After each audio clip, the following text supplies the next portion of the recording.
real section of chapter 5 called direct variation, which is a lot easier, by the way, than it sounds. You can see a lot of this is filled in already. I was 3/4 done filming this video and my telephone rang. So I'm going for round 2 here.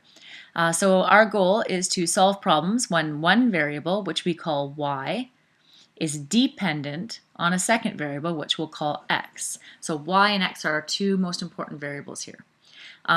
Direct variation by definition is where two related variables have one be a multiple of the other. I think the word definition is harder to understand than I'm going to erase this, than the equation definition. So this is example, distance equals speed times time. Distance is a multiple of speed times time. One is a multiple of the other. And here it is as the equation. D equals, remember, V is speed times time. This term constant of variation is the ratio, and remember, ratio can be a divide of the two variables. And we don't know which is which yet, but dependent and independent. It's always dependent over independent. And you'll see what I mean later. In this case, we've got what I was doing why I had the writing here was just to say that if you divided both sides by t, right, to create a ratio of a fraction, I divide both sides by t and I end up with d over t equals v, right? So here, v then is my ratio. It's my constant of variation. Okay, so Ferd rollerblades to the grocery store. It takes him 5 minutes to travel the 750 meters distance. Things to know. From our point of view, from grade 9 math point of view, and quite frankly, all the way through all through your math courses, basically always, unless you take senior physics, time is independent. Time is not dependent on anything else, okay? It is always the independent variable, okay? And basically the reason is, it just happens. It just keeps happening no matter what, right? It doesn't matter if you're moving or not moving, if you're speeding, if you're if you're slowing down.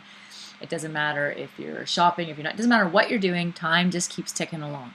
So we always call time independent, okay?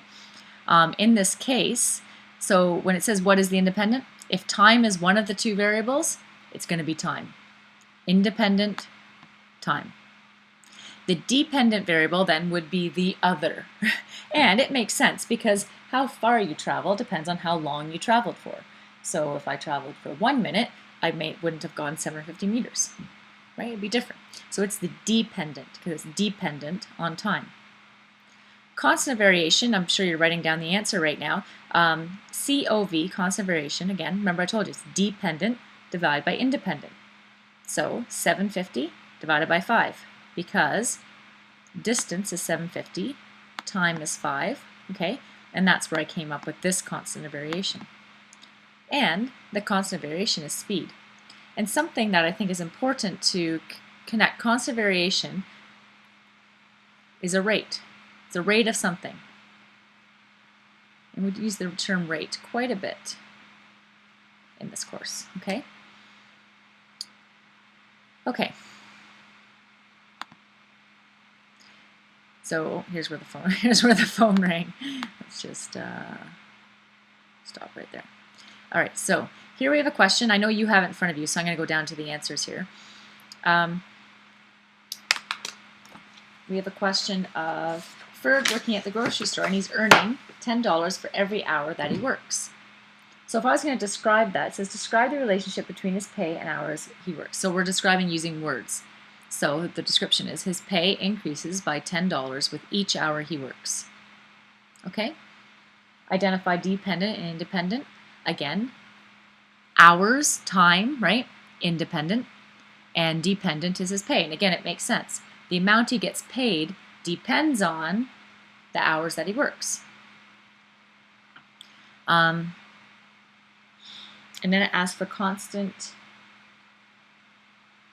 Actually, it doesn't. But if you're wondering, the constant of variation is going to be the rate of his pay, right? And it's $10 per hour. Okay, so part C asks us to make the graph, so I'm going to change this so you can see the whole thing. And I'm going to expect you maybe to pause it to fill out the grid while I move ahead in the video. So if you need more time to get your grid made up, looking like mine, go ahead and pause it. But it's asking us to graph this relationship. Well, first of all, what I can say is that if Ferd works 0 hours, he's going to make no money. So 0, 0 is a point on the graph, and that is a property of direct variation. Okay? I know it's direct variation because it goes through 0, 0.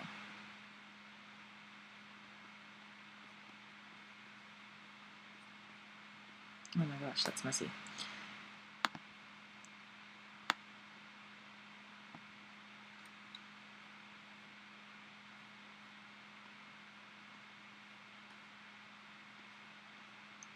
The other thing I want to highlight about this is that in every single graph that you make, what we call the dependent variable will end up on the y-axis, which is the up axis, or vertical axis. Okay?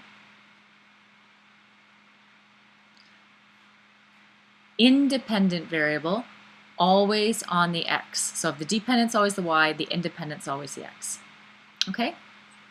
Now, I have to graph this relationship still. So what we know is that 0 hours is $0. You can see this is going to be 1 right there, and this is going to be 10.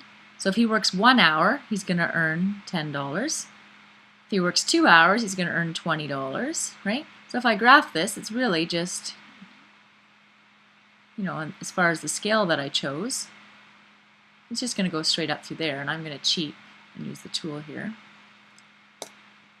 and draw it like this.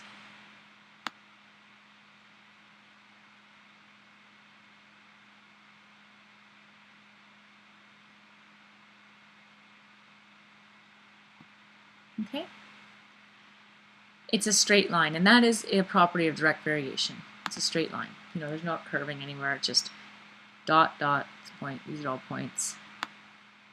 Line isn't perfect, but you get the idea. Lines never are. Okay. Part D says write an equation. Well, the equation is pay equals 10 times hours, right? And then E says if he works 15 hours, how much will he make? 2 ways you could do it. One is go to the graph and say 15, come across, that's 150. So I go to the graph, there's 15 hours, come up, take it across, read it off the graph, 150, that would be his pay. One way to do it, or you can just do the math, right? I said that pay is 10 times hours worked, so pay is 10 times 15 or 150 bucks. Okay, next. Oh, that's it for this lesson. Perfect. So that's section 5.1 done, and we'll move on to section 5.2 tomorrow.